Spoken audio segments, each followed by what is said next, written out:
Magandang araw po sa ating lahat. Narito po ang ating weather update. Mahinang habagat ay naapektuhan. Ito na lamang pong Northern Luzon.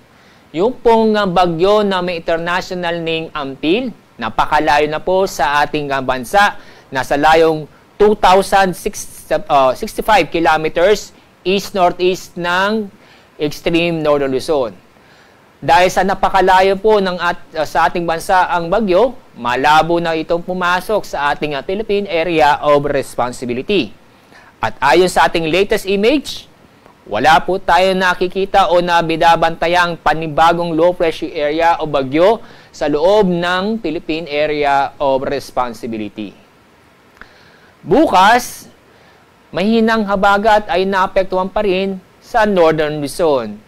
Kaya asahan pa rin o makakaranas po tayo ng maulap na kalangitan na may mga kalat-kalat na pag-ulan at thunderstorm doon po sa Ilocos Norte, Batanes at Babuyan Islands. Samantala, ito pong nalalabing bahagi po ng Luzon, kasama po ang Metro Manila, ganun din po sa Visayas at Mindanao, asahan po ang maganda at maaliwalas na panahon kung saan halos buong araw bahagyang maulap ang kalangitan.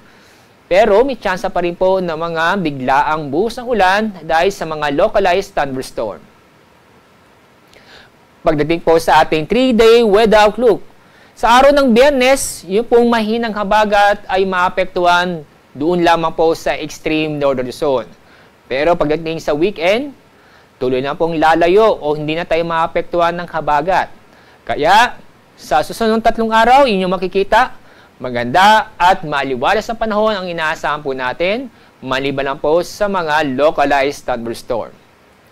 Sa mga lugar po sa Visayas, asahan po ang maganda at maliwalas na panahon kung saan makakaranas po ng bahagyang maulap hanggang sa maulap ang kalangitan, maliban sa mga isolated na pag-ulan.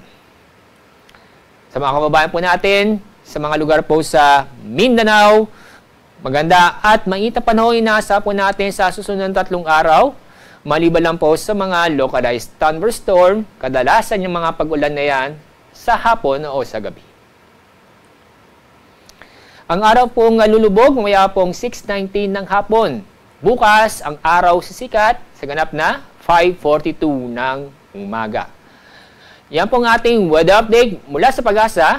Ako po si Alzar D. Aurelio.